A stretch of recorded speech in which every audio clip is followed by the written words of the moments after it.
मैं हैरान और परेशान बरामदे में खड़ा हुआ था और अपने भाइयों को सामान ले जाते हुए देख रहा था। मुझे तो यकीन ही नहीं आ रहा था कि ये तीनों माँ की बीमारी से परेशान होकर जा रहे हैं। क्या बेटे ऐसा भी कर सकते हैं? मैं तो कभी सपने में भी नहीं सोचा था। बड़े भैया मेरे पास से गुजरे तो उसी पल मैंने उनकी कलाई पकड़ ली और बरामदे में रखी हुई चारपाई पर उन्हें खींच कर ले गया और साथ बैठ गया। मैं कुछ कहता कि उस पल वो बड़ी ही बेरुखी दिखाते हुए बोले, जो बात करनी है जल्दी से करो, मेरे पास ज्यादा वक्त नहीं है। सामान रखने का ट्रक आने ही वाला है, मुझे अपना सामान उसमें जल्दी जल्दी चढ़ाना है। तुम्हारी भाभी को भी मेरी मदद की जरूरत है। जबकि मैं उनको देखते हुए बोला, भैया ये आपको क्या हो गया है?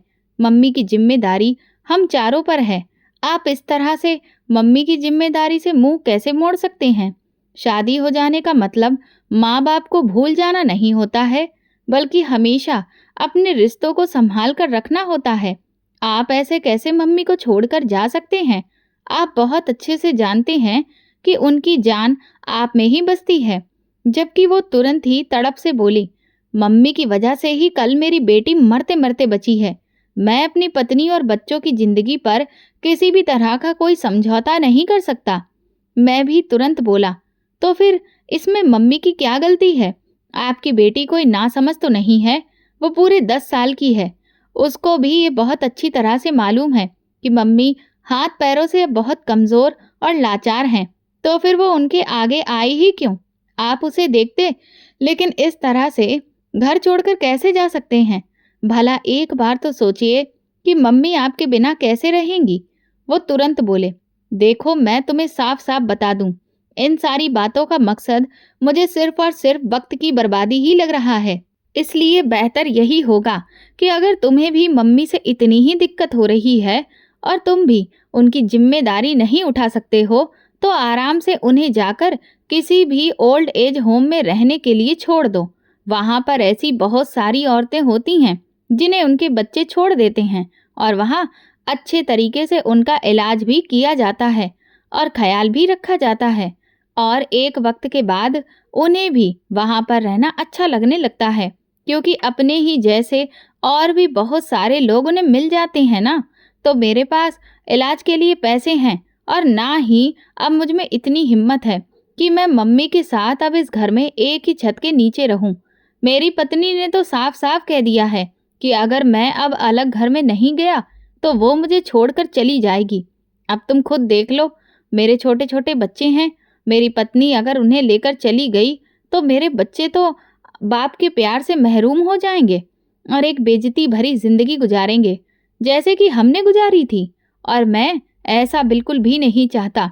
इसलिए बेहतर होगा कि तुम बाकी के दोनों भाइयों से बात करो कि वो लोग भला यहाँ से क्यों जा रहे हैं। मेरे जाने की वजह तो तुम्हें पहले से ही पता चल चुकी है, और तुम उनसे पूछो और उनको यहाँ पर रहने के लिए मनाओ। ये कहकर मुझसे बड़े भैया अपने कमरे में चले गए थे, जबकि मैं दोनों हाथों से अपना सर पकड़कर बैठ गया। मेरी माँ बूढ़ी और लाचार थी। ऐसे कैसे ये लोग अपनी ही माँ के साथ ये जुल्म कर सकते थे? मम्मी हम चारों के बिना एक पल भी नहीं गुजारती। उन्हें अपने करीब हमेशा कोई ना कोई एक भाई चाहिए ही होता था, और इसमें कोई गलत बात भी नहीं थी। बेशक मैं मानता था कि मेरे तीनों भाइयों की शादियां हो गई थीं, लेकिन ये हम चारों की ही जिम्मेदारी बनती थी कि हम अपनी माँ का ख्याल रखें। अगर वो हमें पैदा नहीं करती, अपना दूध नहीं पिलाती, खुद गीले बिस्तर पर सोकर हमें सूखे पर नहीं सुलाती, तो आज हम इतने बड़े कभी भी नहीं हो पाते। और जो कुछ मेरी माँ ने हमारे लिए किया है, मैं उसे मरते दम तक नहीं भूल सकता। अतीत में जिस तरह से उन्होंने हमारी खातिर पूरी दुनिया से लड़ाई की, उस इंसान को छोड़ा था जो हमारा बाप था, जिसके लिए सिर्फ और सिर्फ हमारे लिए, मैं उनकी कुर्बानियों को कभी भी नहीं भूल सकता। अभी मैं अपनी जगह से खड़ा होकर आगे बढ़ता कि इसी पल मेरा एक भाई मेरी तरफ देखते हुए बोला, संजय जरा सामान उठाने में मेरी मदद कर दो, मेरा ट्रक आ गया है। वो तीनों एक साथ ही निकल रहे थे, जबकि मैं हैरान खड़ा था कि बेटे ऐसे भी होते हैं। मैं तुरंत बोला, ये सब आपकी समस्याएं हैं, अब आप खुद ही संभालिए। आपको बहुत जाने का शौक है ना? बहुत जल्द पता चल जाएगा आप तीनों को कि आपने क्या किया है। जाइए आप लोग यहाँ से, और कभी भी मेरी माँ के पास आने की आपको ज़रूरत नहीं है। किसी को भी उनसे मिलने की इजाज़त मैं नहीं दूँगा। मैं बहुत बुलंद आवाज़ में बोला और फिर गुस्से में दंदनाता हुआ घर से बाहर चला गया। मुझे पता था कि अगर मैं अब यहाँ पर 1 मिनट भी रहूँगा तो सिर्फ़ और सिर्फ़ मुझे मुश्किल ही होगी। मम्मी इस वक़्त मौसी के घर गई हुई थीं। उन्हें मैं जानबूझकर वहाँ पर छोड़कर आया था, क्योंकि अगर वो घर में रहतीं और उन्हें इन सब के जाने का पता चल जाता तो वो बहुत टूट जातीं और उनकी तबीयत भी खराब हो जाती। फिर भला मैं इन सब चीज़ों को कैसे सँभालता? मैं सीधा समुंदर किनारे आ गया था। मेरा दिल इतना उदास था जिसकी कोई हद ही नहीं थी। मेरी आँखों से पहली बार आँसू लगातार बह रहे थे। ज़िंदगी में कई बार मुश्किलें आई थीं। कई बार ऐसे पल आए कि मुझे महसूस होता था कि अब शायद इस ज़िंदगी को जीना बहुत ज़्यादा मुश्किल है। मगर आज जो कुछ भी मेरे साथ हो रहा था, मुझे ऐसा लग रहा था कि जैसे मेरा दम घुट रहा है, सब कुछ जैसे मेरे हाथ से फिसलता जा रहा है। कई बार मुझे ऐसा महसूस हुआ जैसे कि भाइयों पर भी कोई दबाव डाल रहा है। उनकी जो पत्नियां हैं, उन पर भी किसी तरह का कोई दबाव डाला जा रहा है। मगर भला ऐसा कौन कर सकता है? ये बात मेरी समझ से बाहर थी, लेकिन अब मुझे लगने लगा था कि ये सिर्फ मेरे दिमाग का बेकार का फितूर है।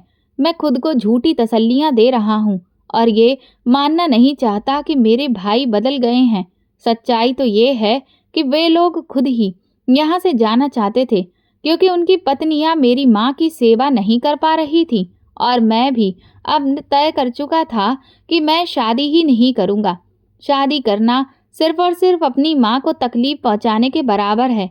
मैं अपने फैसले पर हमेशा टिका रहूँगा, मेहनत करूँगा और अपनी माँ के लिए इतना पैसा जमा करूँगा कि उनका अच्छा इलाज करवा सकूँ। मगर न जाने क्यों मुझे ऐसा लगता था कि माँ का इलाज अब कभी नहीं हो पाएगा, क्योंकि पिछली बार जब हम भाइयों ने मम्मी का चेकअप करवाया था और डॉक्टर ने हमें जो पैसे बताए थे, वो हम अभी तक तो इकट्ठा कर ही नहीं पाए थे। डॉक्टर का कहना था कि इनका ऑपरेशन होना है और वो ऑपरेशन का खर्च तकरीबन 5 लाख के आसपास है, और उसके बाद दवाइयाँ वगैरह जो होंगी, उनके लिए भी काफ़ी पैसा चाहिए था। यही वजह थी कि मैं शांत होकर बैठ गया था। मैंने फिर ज़्यादा हाथ पाँव नहीं मारे। मेरे पास तो इस वक्त 50,000 भी नहीं थे। मैं घर में इतने पैसे से सिर्फ ठीक ठाक राशन ही भरवा सकता था। मैं एक नौकरी पेशा इंसान था जो महीने का महीना ही कमाता था और अपने घर की बागडोर चला रहा था।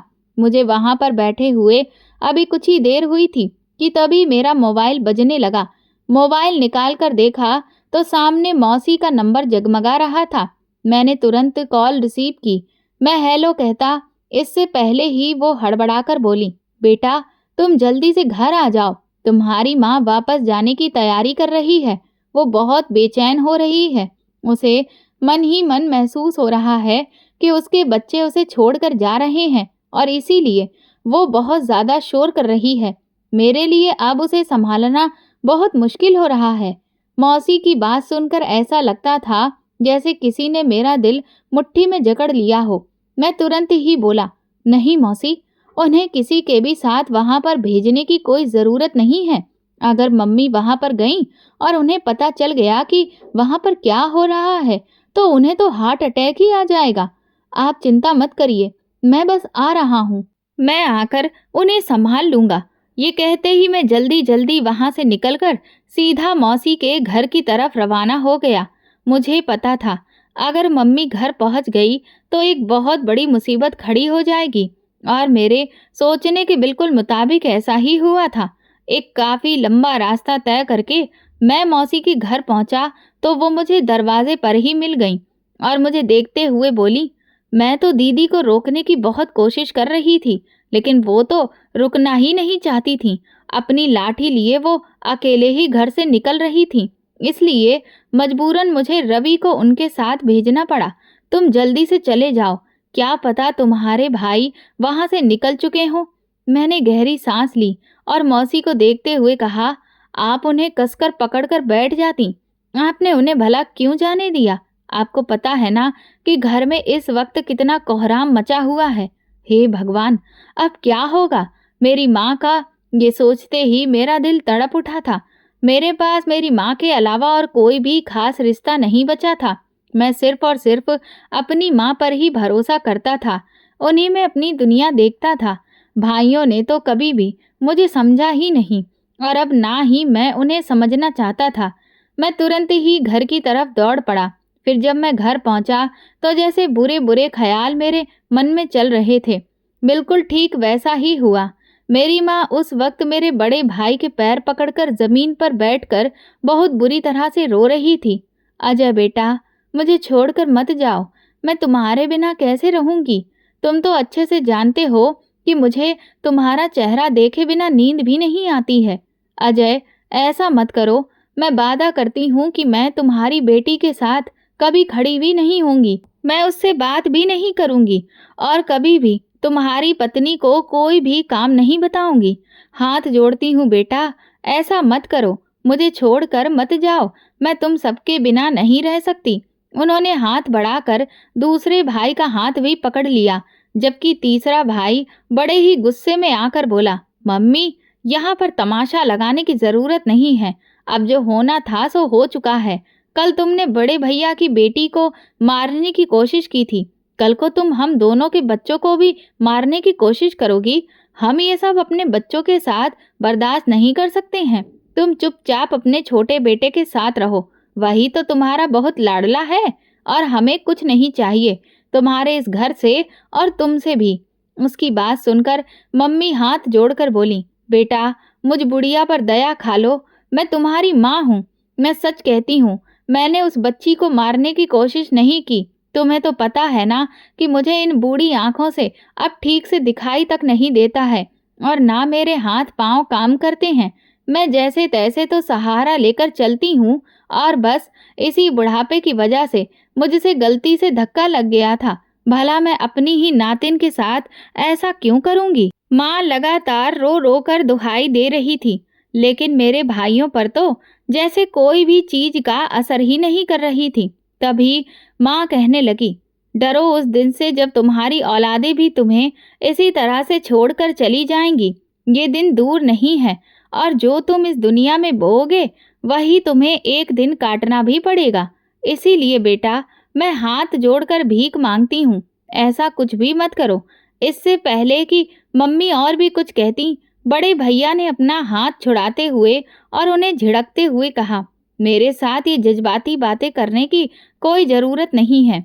ये सब मेरे लिए बेकार है, क्योंकि मैं किसी भी कीमत पर अभी यहाँ रुकने वाला नहीं हूँ। हाँ, अगर ये दोनों रुकना चाहते हैं तो ये इनका मामला है, लेकिन मैं यहाँ से जा रहा हूँ। ये कहते ही वो अपने सामान की तरफ बढ़ गए थे, जहाँ पर उनका सामान लोड हो रहा था और बीवी बच्चे भी खड़े हुए थे, जबकि वो दोनों भाई भी बिना कुछ कहे अपने अपने सामान को उठाकर बाहर की तरफ निकलने लगे।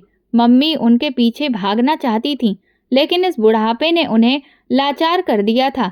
लेकिन फिर भी वो अपनी पूरी ताकत जुटाकर लाठी टेक कर उठी और अपने कदम बढ़ाए। मैंने तुरंत ही उन्हें आगे बढ़कर पकड़ लिया। मुझे महसूस करके वो तुरंत बोली, संजय, कुछ करो बेटा, वरना मैं मर जाऊंगी। अपने भाइयों को रोक लो, मेरे बच्चों को रोक लो। तुम जानते हो, तुम चारों में मेरी जान बसती है। वो मेरे साथ ऐसा कैसे कर सकते हैं? सारी जिंदगी मैं तुम चारों भाइयों पर बहुत गरूर करती रही कि मेरे 4 बेटे हैं, लेकिन आज ये मुझे इस तरह से छोड़कर क्यों जा रहे हैं? मैं इनके लिए कितना कुछ करी हूँ। मैं सबसे लड़ी, अपनी पूरी जवानी इन लोगों की परवरिश में ही झोंक दी।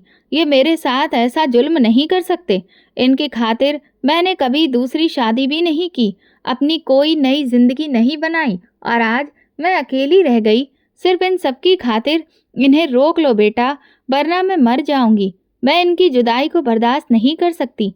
मम्मी का रोना और उनकी पुकार सुनकर मेरा कलेजा फटा जा रहा था। मैंने मम्मी को जबरदस्ती अपने सीने से लगा लिया, क्योंकि मुझे अच्छे से पता था कि मैं भाइयों के सामने अगर घुटनों के बल बैठ भी जाता, उनके पैर पकड़ भी लेता, तब भी वो इतने कठोर हो चुके थे कि किसी भी कीमत पर नहीं रुकते। मम्मी की ऐसी हालत देखकर मेरे भी आंसू नहीं रुक रहे थे। मैं फिर उन्हें जबरदस्ती घर के अंदर लेकर आ गया। ये घर अब मुझे भी काटने को दौड़ रहा था। हमारे घर में पूरे 6 कमरे बने हुए थे। घर काफी बड़ा था। ये घर मेरी माँ ने बड़ी ही मेहनत से बनाया था और आज उनकी सारी मेहनत धरी की धरी रह गई थी। उनका कहना था कि मेरे बच्चे सुकून के साथ सर उठाकर यहाँ रहेंगे, मगर उनके सारे सपने अब बेकार हो गए थे। उनकी औलाद तो उन्हें अकेला छोड़कर चली गई थी। वो बुरी तरह से चिल्ला चिल्ला कर रो रही थी। रवि भी साथ ही खड़ा मेरी माँ को दिलासा देने की कोशिश कर रहा था, मगर माँ को तो अब सुकून नहीं आ रहा था। कुछ देर तक तो मैं उनकी ऐसी हालत को चुपचाप देखता रहा, लेकिन अब अगर मैं कोई ठोस कदम नहीं उठाता तो शायद उनकी तबीयत बहुत ज़्यादा खराब हो सकती थी।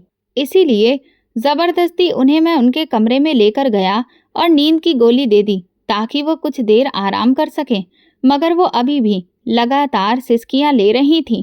कुछ ही देर में उन पर दवाई का असर होना शुरू हो गया और कुछ पलों के बाद वो चुपचाप लेटकर गहरी नींद में सो गईं। उन्हें गहरी नींद में देखकर मैंने सुकून की सांस ली, जबकि रवि मेरे कंधे पर हाथ रखते हुए बोला, तुम बहुत अच्छे इंसान हो संजय। मुझे बहुत खुशी है कि तुमने अपनी माँ को ऐसे कठिन वक्त में संभाल लिया। हालांकि तुम्हारे पास दूसरे शहर जाकर कमाने का भी ऑफर है, लेकिन अब तुम क्या करोगे? मौसी को अपने साथ लेकर जाओगे या फिर अभी वो अपनी बात पूरी करता? इससे पहले ही मैं इनकार में सिर हिलाते हुए बोला, अभी तो मैं यहाँ से नहीं जा सकता। अगर मैं गया तो माँ की तबीयत और ज़्यादा खराब हो जाएगी और मैं नहीं चाहता कि मैं इस सब के चक्कर में अपनी माँ को खो दूँ।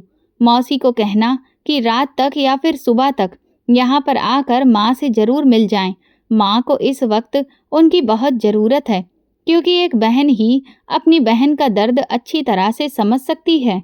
मेरी बात सुनकर रवि ने एक बार फिर से मेरा कंधा थपथपाया और वो वहाँ से चला गया। मेरी आंखों से फिर से आंसू बहने लगे। मुझे बहुत तकलीफ हो रही थी। भाइयों का जाना कभी भी दूसरे भाई के लिए सुकून का कारण नहीं होता। हमारी माँ अक्सर हमसे कहती थी कि मैं मर जाऊंगी, तब भी तुम चारों हमेशा एक बंद मुट्ठी की तरह एक साथ रहना। कभी भी अपनी इस बंद मुट्ठी को नहीं खोलना। जिस दिन तुम अपनी मुट्ठी खोलोगे, उसी दिन तुम सब लोग बिखर जाओगे। मगर आज हमारी मुट्ठी खुल गई थी और ये सब कुछ मेरी माँ की जिंदगी में रहते हुए उनके सामने ही हो गया। अब यही मेरे लिए सबसे बड़ा दुख है। मुझे पता था कि ये सब उनकी पत्नियों ने करवाया है और इसी चीज़ की वजह से मुझे बहुत गुस्सा आ रहा था। वक्त धीरे धीरे गुजर रहा था। मैं वहीं बैठे बैठे कब गहरी नींद में चला गया, मुझे खुद पता नहीं चला। मैंने तय कर लिया था कि अब मैं माँ के कमरे में ही रात गुजारा करूँगा। उन्हें एक पल के लिए भी अकेला नहीं छोड़ूंगा, क्योंकि मुझे इस बात का बहुत अच्छे से अंदाजा था कि उन तीनों की जुदाई मेरी माँ को अब और भी ज़्यादा बीमार कर सकती है। आधी रात के वक्त मुझे अचानक ही सिसकियों की आवाज़ आई। ऐसा लगता था कि जैसे कोई मुझे बहुत पास बैठकर पुकार रहा हो। मैं अचानक ही अपनी आंखें खोली तो मेरी माँ नींद में रो रही थी और अपना सर पटक पटक कर लगातार एक ही बात बड़बड़ाए चली जा रही थी। इन्हें रोक लो, अगर ये चले जाएंगे तो मैं मर जाऊंगी। ये सब जा रहे हैं, तुम कुछ करो। मेरे बच्चे जा रहे हैं, मेरा घर बिखर रहा है, मेरा आशियाना उजड़ रहा है, मेरी सारी जिंदगी की मेहनत पानी पानी हो रही है। इन्हें रोको। माँ की ये बातें सुनकर मैं तुरंत उनके बालों को सहलाने लगा और उनके पास जाकर बोला, हाँ माँ, मैं उन्हें रोक लिया है। अब आप शांत हो जाइए और आराम से सो जाइए। आपके सारे बेटे अपने अपने कमरों में सो रहे हैं, इसीलिए अब आप भी परेशान ना हो। मैं उन्हें झूठी तसल्ली देने लगा था, लेकिन फिलहाल के लिए उन्हें सुकून पहुंचाने की वजह से ये सब बहुत ज़रूरी था। मेरा ये कहना था कि उन पर असर हुआ और धीरे धीरे वो शांत हो गईं और एक बार फिर से गहरी नींद में चली गईं। मैंने तुरंत चैन की सांस ली और माँ के पास ही सर रखकर लेट गया। मैं दिल ही दिल में भगवान से प्रार्थना करने लगा, हे भगवान, मेरी माँ की तबीयत ठीक रखना और उन्हें हिम्मत देना, क्योंकि अगर इन्हें सब्र और हिम्मत नहीं मिले तो वो कभी भी अपनी ज़िंदगी में नहीं जी सकेंगी। रात इसी तरह से बीत गई। अगली सुबह का सूरज अपने पूरे जोश में रोशन हुआ था। मैं उनके उठने से पहले ही जाग गया, क्योंकि जल्दी-जल्दी नाश्ता बनाकर उन्हें करवाना था। समय पर दवाइयाँ भी देनी थीं और फिर मुझे अपने काम के लिए भी निकलना था। मैं कहने को तो सुबह 7 बजे उठा, लेकिन काम करते-करते मुझे कब 9 बज गए पता ही नहीं चला। हालाँकि मुझे पराठा और चाय वग़ैरह बनाना तो नहीं आता था, लेकिन बड़ी मुश्किल से अपने अंदाज़ के मुताबिक मैंने चाय बनाई और बाज़ार से डबल रोटी खरीद कर लाया। मुझे अफ़सोस भी हो रहा था कि मैं अपनी माँ को ये नाश्ता करवाऊँगा, मगर मैं क्या करता? मेरी मजबूरी हद से ज़्यादा थी। मैं चाय और डबल रोटी लेकर उनके कमरे में दाखिल हुआ, तो वो अचानक से दुखी हो गईं। मैं कुछ कहता, उससे पहले ही वो बोल पड़ीं, "संजय, तुम आ गए? तुम्हारे भाई भी वापस आ गए हैं ना? मुझे पता है, मेरे बच्चे वापस लौट आए हैं। वे मेरे बिना रह ही नहीं सकते। जब तक तुम्हारा बड़ा भाई रात को मुझसे बात करके अपने कमरे में नहीं चला जाए, उसको तो नींद ही नहीं आती है।" माँ कहने लगी, "तुम्हें पता है, उसने मुझे रात को तीसरी बार जगाया था और कह रहा था कि माँ, मुझसे बातें करो, मुझे नींद नहीं आ रही है।" जबकि माँ के मुँह से ये सारी बातें सुनकर मेरा दिल एक लम्हे के लिए धक्क से रह गया था कि वो अभी भी उन लोगों के आने की उम्मीद लगाए बैठी हुई हैं। मैं खामोशी से उनके पास जाकर बैठा और उनकी तरफ एक निवाला बढ़ाते हुए बोला, "हाँ हाँ, मेरी बात हुई है भाई से।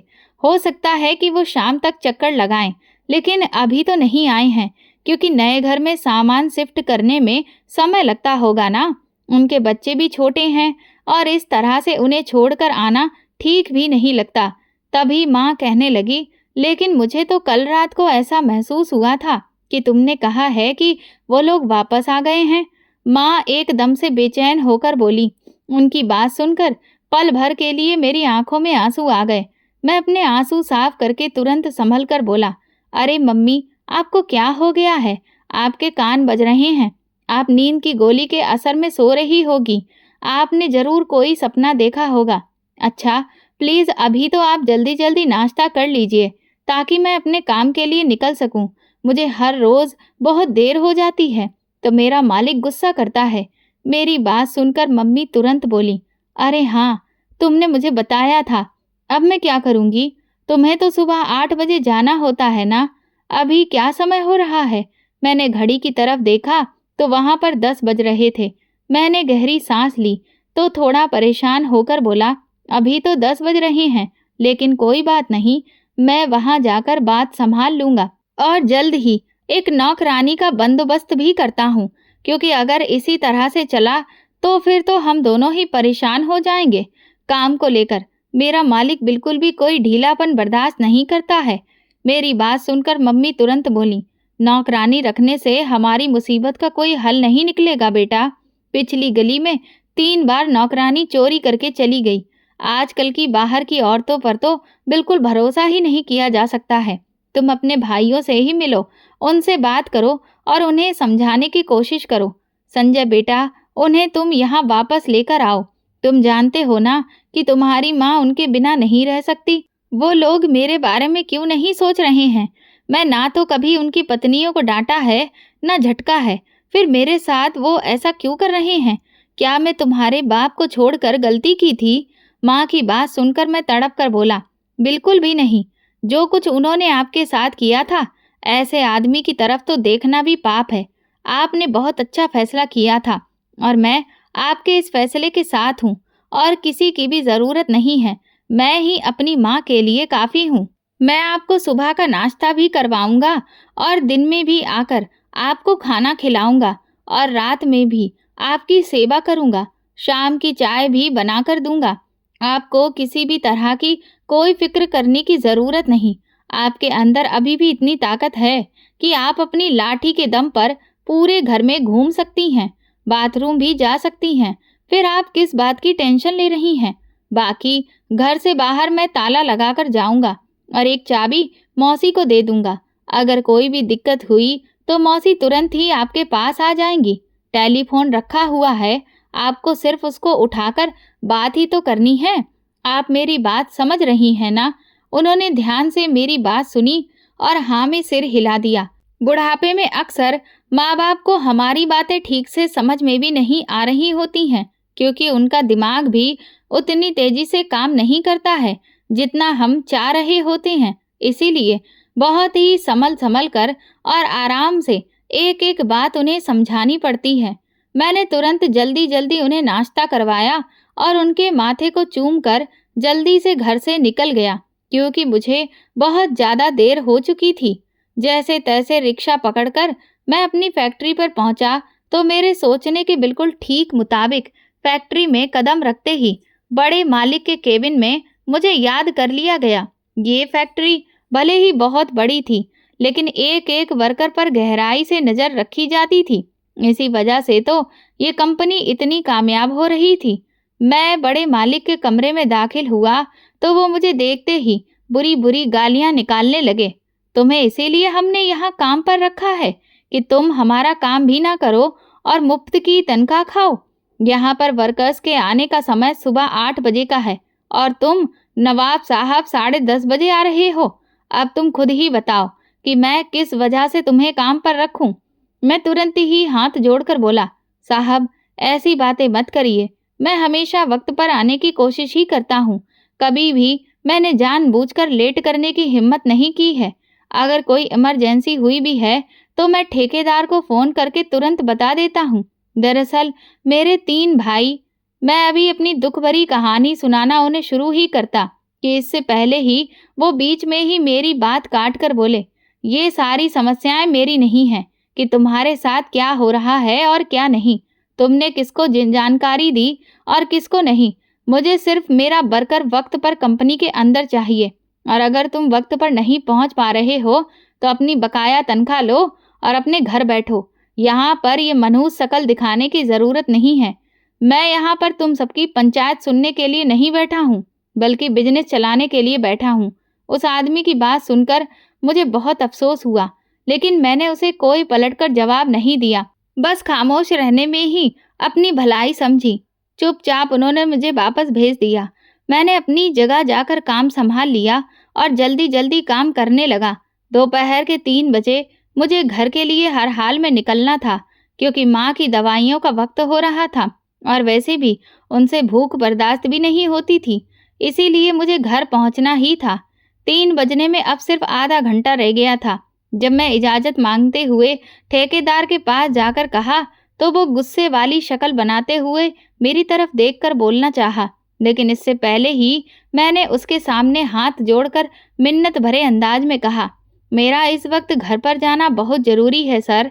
मेरे तीनों भाई मेरी बूढ़ी माँ को छोड़कर चले गए। उनकी तबीयत भी बिल्कुल सही नहीं रहती है और उन्हें आँखों से भी बहुत ही कम दिखाई देता है। मुझे घर जाने की इजाज़त दे दीजिए, बस मैं अपने हाथों से खाना खिलाकर आ जाऊं, फिर दोबारा अपनी ड्यूटी पर लग जाऊंगा।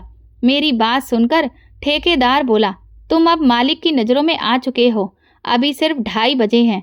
उन्होंने तुम पर नज़र रखने के लिए एक लड़का भी भेजा था ताकि पता चल सके कि तुम काम किस तरह से करते हो। फिलहाल पिछले महीने की तुम्हारी रिपोर्ट अच्छी आ गई है और अगर अब तुम घर चले जाओगे तो फिर से मुसीबत बन जाएगी। इसीलिए अभी रुक जाओ और शाम तक चले जाना। मैं उनके आगे हाथ जोड़कर बोला, मैं आपकी बात अच्छे से समझ रहा हूँ, लेकिन सर प्लीज़ मुझे जाने दीजिए। मैं आपका हमेशा शुक्रगुजार रहूँगा। मेरी माँ की तबीयत सही नहीं है। भगवान जाने वो इस तड़प में अगर किचन तक चली गई और कोई माचिस वगैरह जलाने की कोशिश की तो कहीं वो जल ना जाएं, और मैं ऐसा कुछ भी नहीं चाहता। मेरी बात और गिड़गिड़ाहट देखकर ठेकेदार ने मुझे इजाज़त दे दी, लेकिन साथ ही वो सख्ती भी बोला कि तुम अब बस अपनी जिम्मेदारी पर ही जा रहे हो। अगर मालिक ने तुम्हें काम से निकाल दिया तो फिर तुम मुझसे कुछ भी नहीं कह सकते हो। मैं इस सब का जिम्मेदार नहीं हूँगा। मैं जी सर बोलकर तुरंत ही वहाँ से निकल गया और घर वापस आया। मेरे सोचने के हिसाब से माँ किचन में खड़ी माचिस को ढूंढने में लगी हुई थी। मैं उनको देखते ही गुस्से से चिल्लाया, ये आप क्या करने वाली थी माँ? अगर अभी कुछ हो जाता तो अब मैं आपको खो देता। बस अब आप ही बची हैं मेरे पास, इसके अलावा तो और कोई नहीं है। जल्दी से मैंने उनके हाथ से माचिस लेकर दूर फेंकी और कमरे में वापस लेकर आया। वो बिस्तर पर बैठते हुए बोली, मैं क्या करती बेटा, मुझे बहुत तेज भूख लग रही थी। तुम तो अच्छी तरह से जानते हो कि डॉक्टर ने मुझे जो दवाई दी है वो कितनी जल्दी मेरा खाना पचा देती है। सुबह का खाया हुआ बड़ी जल्दी हजम हो गया। दोपहर 1 बजे से मुझे भूख लग रही थी और अब तो बर्दाश्त से बाहर हो गई थी। इसीलिए मैं खुद ही खड़ी हो गई। मैंने उनका पल्लू ठीक करते हुए कहा कि आपको फिक्र करने की ज़रूरत नहीं है। मैं जल्दी से आपके लिए अभी खाना बनाकर लाता हूँ। फिर दोनों हम माँ बेटे साथ बैठकर खाएंगे और आइंदा के बाद आप ऐसी कोई भी हरकत नहीं करेंगी। मम्मी, अगर जरा सा भी आपका हाथ इधर उधर हो जाता या फिर गैस की वजह से आपके कपड़ों में आग लग जाती तो फिर आप क्या करती? आपको एहसास भी है कि जरा सी लापरवाही कितनी खतरनाक साबित होती है। मेरी बात सुनकर माँ धीरे से मुस्कुराई और मुझे देखते हुए बोली, तुम्हें पता है, एक बार तुम्हारे बड़े भैया को बचाने के लिए मैं आग में कूद गई थी। मेरी पूरी पीठ और मेरा एक पैर जल गया था, लेकिन मैंने अपने बच्चे को बचा लिया था। मगर आज वही औलाद मुझे अकेला छोड़कर चली गई, लेकिन अब मैं उन्हें कभी माफ नहीं करूंगी। उन्होंने मेरे साथ वो किया है जिसकी कोई हद नहीं। मैंने कभी सपने में भी नहीं सोचा था कि मेरी औलाद मेरी बीमारी से परेशान होकर मुझे अकेला छोड़ देगी। ये कहते ही मम्मी एक बार फिर रोने लगी, जबकि मैं उनके आंसू साफ करके बोला, कोई बात नहीं मम्मी, आपकी सबसे छोटी औलाद तो आपके साथ है ना, तो फिर आप क्यों परेशान हो रही हैं? आपकी कुर्बानियां बर्बाद नहीं हुई हैं। अगर मैं आपको छोड़कर चला जाता तो फिर आप इस बात का एहसास करती कि मेरे लिए कोई नहीं रुका। मैं किसी की भी अच्छी परवरिश नहीं कर पाई। बस आप इतना समझ लीजिए कि आपने मुझे पाल पोस कर बड़ा किया है और मेरी अच्छी परवरिश की है। मैं अपनी जान की बाजी ही लगा दूंगा, लेकिन हर हाल में आपका ख्याल रखूंगा। हमेशा आपको सर आंखों पर बिठाऊंगा। मेरी बात सुनकर मम्मी मुस्कुराई और मेरे कंधे पर हाथ रखकर बोली, भगवान मेरे संजय को बहुत देगा। इसने मेरे लिए वो कुछ किया है जिसका कोई बदला नहीं चुका सकता। आज के दौर में कौन जवान औलाद अपनी माँ का इतना ख्याल रखती है? बेटा, तुम इस दुनिया में सबसे अलग हो। अपनों में तुम सिर्फ एक हो और तुम्हारे जैसा कोई नहीं। मैं उनकी बात सुनकर उनके माथे पर हाथ फेर कर जल्दी से दोपहर के खाने का बंदोबस्त करने लगा। जल्दी से मैं बाजार से जाकर थोड़ी सी सब्जी एक ढाबे से ले आया और फिर मैंने कच्ची पक्की रोटियां बना ली। मुझे बस इतना ही काम आता था। इससे ज़्यादा मैंने कभी सीखने की इच्छा नहीं दिखाई। मगर अब मुझे बहुत ही अफसोस होने लगा था कि काश मैं कोई सब्जी बनाना ही सीख लेता, तो आज मुझे ज़्यादा परेशानी नहीं होती। जल्दी से खाना बनाकर मैं मम्मी के कमरे में आया। वो मेरे इंतज़ार में ही बैठी थीं। मैंने अपने हाथों से फिर उन्हें दोपहर का खाना खिलाया, दवा देकर उनसे इजाज़त ली। मेरी माँ मुझे आशीर्वाद देते हुए बोली, तू मेरा सबसे लायक बेटा है। भगवान तुझे दुनिया जहाँ की खुशियाँ देगा। तूने यहाँ जो मेरे लिए किया है वो कोई औलाद नहीं करती। तू सबसे अच्छा है। मेरा आशीर्वाद हमेशा तुम्हारे साथ है। ये सुनते ही मेरे चेहरे पर मुस्कुराहट फैल गई। मुझे पता था कि फैक्ट्री जाकर मुझे दोबारा से बेइज्जत होना है, मगर मम्मी की बातें सुनकर मुझे अंदर तक राहत महसूस हुई थी। फिर मैं कुछ ही देर में फैक्ट्री वापस आ गया और जैसे ही मैं वहां पहुंचा, मुझे मालिक ने फिर से बुला लिया।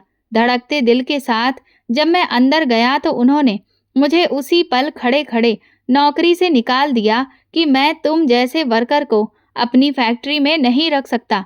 अगर तुम इसी तरह से काम में लापरवाही करते रहे तो मेरा तो बहुत नुकसान हो जाएगा। तुम्हारे पीछे मशीन को संभालने वाला कोई भी नहीं था।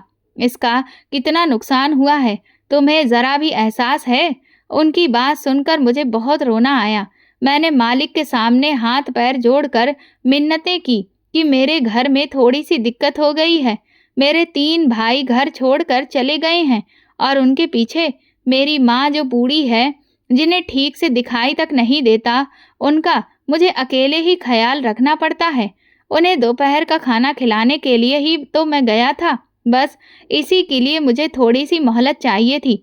और अगर आपको मुझ पर भरोसा नहीं है तो आप बेशक मेरी माँ से चलकर मिल सकते हैं। मगर उस आदमी ने मेरी एक भी बात नहीं सुनी और मुझे तुरंत ही नौकरी से निकाल दिया। रात को 9 बजे मैं अपना हिसाब करवा कर लौट कर आया। मेरे इंतज़ार में मम्मी बैठी हुई थी। वैसे तो देखा जाए तो मुझे उन पर गुस्सा आना चाहिए था, मगर मुझे एक पल के लिए भी उन पर गुस्सा नहीं आया, बल्कि मैं खुद वापस आकर मम्मी के लिए खाना बनाया और उन्हें अपने हाथों से खिलाया और दवा वगैरह देकर अब मैं अपनी दूसरी नौकरी के बारे में सोचने लगा। मम्मी धीरे-धीरे गहरी नींद में सो गई थीं, जबकि मैं भी उनके बराबर में ही बैठ गया। मैं अपने कमरे की तरफ जाना ज़रूरी नहीं समझा। मैं बैठकर सोचने लगा कि अब मैं क्या करूँगा? नौकरी तो है नहीं, अगर मैं काम नहीं करूँगा तो फिर घर में राशन भी नहीं आएगा। इस घर में अब एकमात्र मैं ही कमाने खाने वाला हूँ। गैस, बिजली का बिल, मोटर का बिल, घर का राशन, हर एक चीज़ की ज़िम्मेदारी मेरी ही थी। काफ़ी देर सोचने के बाद अचानक मेरे दिमाग में रवि का ख़्याल आया। क्यों ना उसकी कंपनी में ट्राई किया जाए? हम दोनों तो एक जैसा ही काम करते थे, इसीलिए मुझे ज़्यादा परेशानी नहीं हुई। मैंने उसे अपनी सारी मुश्किलें बताईं, तो उसने तुरंत ही सुनकर इतना कहा, भैया, अगर आप मेरी कंपनी में काम करना चाहते हैं, तो फिर आपको वक्त का ख्याल तो हर हाल में रखना ही पड़ेगा। अगर आप समय का ख्याल नहीं रखेंगे, तो आपको यहाँ भी नौकरी से निकाल दिया जाएगा और फिर मेरा नाम भी खराब होगा। लेकिन जब मैंने उस पर जोर दिया, तो फिर वो तैयार हो गया और मुझे सुबह 7 चलने के लिए बोला। हमें सुबह 9 बजे निकलना था, इसलिए मैं सुबह 6 बजे ही उठकर बैठ गया। जल्दी-जल्दी मम्मी के लिए नाश्ता बनाया और नाश्ता करवाकर बाहर आ गया। निकलते-निकलते हमें 10 बज गए। वो मुझे बार-बार एक ही बात दोहरा रहा था, भैया, आज बहुत लेट हो चुका है। आपकी वजह से मुझे भी आज मालिक से डाँट पड़ेगी, लेकिन क्या करूँ? अब मुझे कैसे भी बात को सँभालना होगा।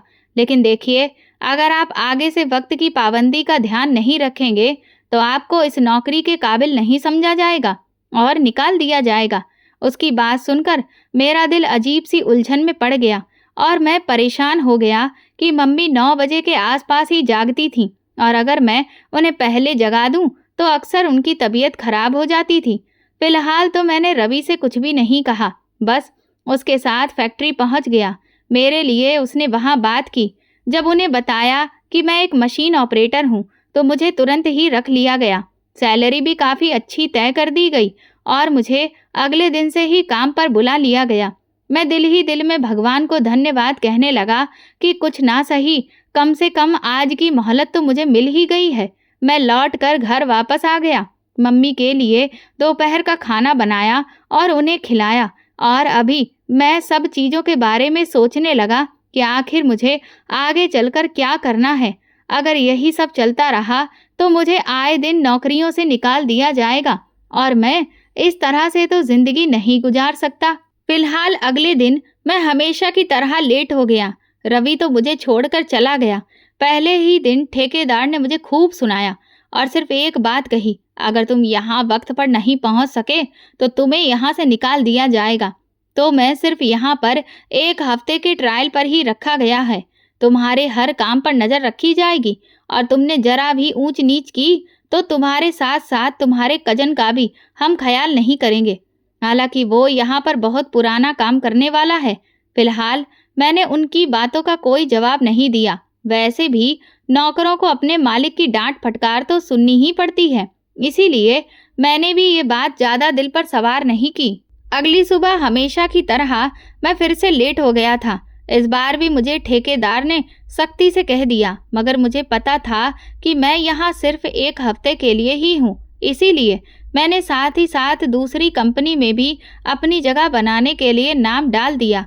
ठीक 1 हफ्ते के बाद मुझे यहाँ से भी जवाब मिल गया था कि आप वक्त के पाबंद नहीं हैं, जबकि मैंने उन्हें अपनी सारी परेशानियाँ बताईं, मगर उनका कहना था कि यहाँ पर हम कमाने के लिए बैठे हुए हैं, लोगों की दुख दर्द की दास्तान सुनने के लिए नहीं।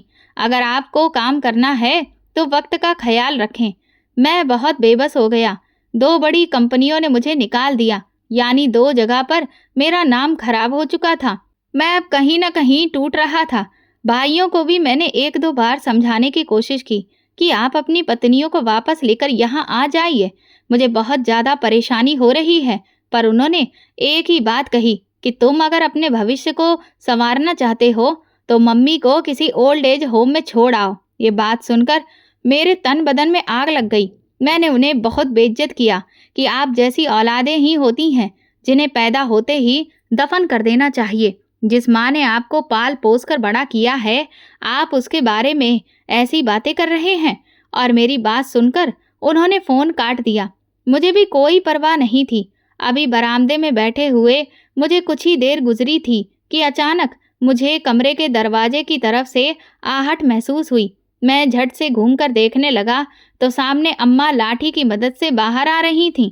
पास जाकर मैंने उन्हें तुरंत पकड़ लिया और अपने साथ चारपाई पर बिठा दिया। वो मेरा कंधा थपथपाते हुए बोली, क्या हुआ है संजय? तुम्हारे भैया क्या बोल रहे थे? उनकी बात सुनकर मैंने कोई जवाब नहीं दिया, बस उन्हें सीने से लगाकर खामोश हो गया। कुछ पलों बाद वो मेरे बालों को सहलाते हुए बोली, क्या इस बार भी तुम्हें नौकरी से निकाल दिया गया? मम्मी की बात सुनकर मैंने अफसोस से सर झुका लिया और धीमी आवाज में बोला, हाँ माँ, सुबह देर हो जाती है और काम करने वाले कहते हैं कि वक्त की पाबंदी का ख्याल रखो। लेकिन कोई बात नहीं, मैं कोई दूसरा काम ढूंढ लूंगा। माँ तुरंत बोली, मुझे नहीं लगता कि अब इस घर में मैं रहने के काबिल हूँ। मेरी वजह से तुम भी परेशान हो रहे हो। ऐसा करो, मुझे किसी ओल्ड एज होम में भेज दो। मैं वहीं पर अपनी बाकी की जिंदगी गुजार लूंगी। लेकिन हाँ, तुम हर रविवार मुझसे मिलने के लिए आते रहना। मम्मी की बात सुनकर मेरा दिल पिघल गया। मैं तुरंत चिल्लाकर बोला, खबरदार, जो आइंदा आपने ऐसी बात कही। आप ही मेरे लिए सब कुछ हैं। मम्मी मेरे सीने से लगते हुए बोली, तुम इतनी मेहरबानी मुझ पर क्यों कर रहे हो बेटा? मैंने तुरंत कहा, एक आप ही तो हैं जो मेरी अपनी हैं, जिन्होंने मुझे बड़ा किया।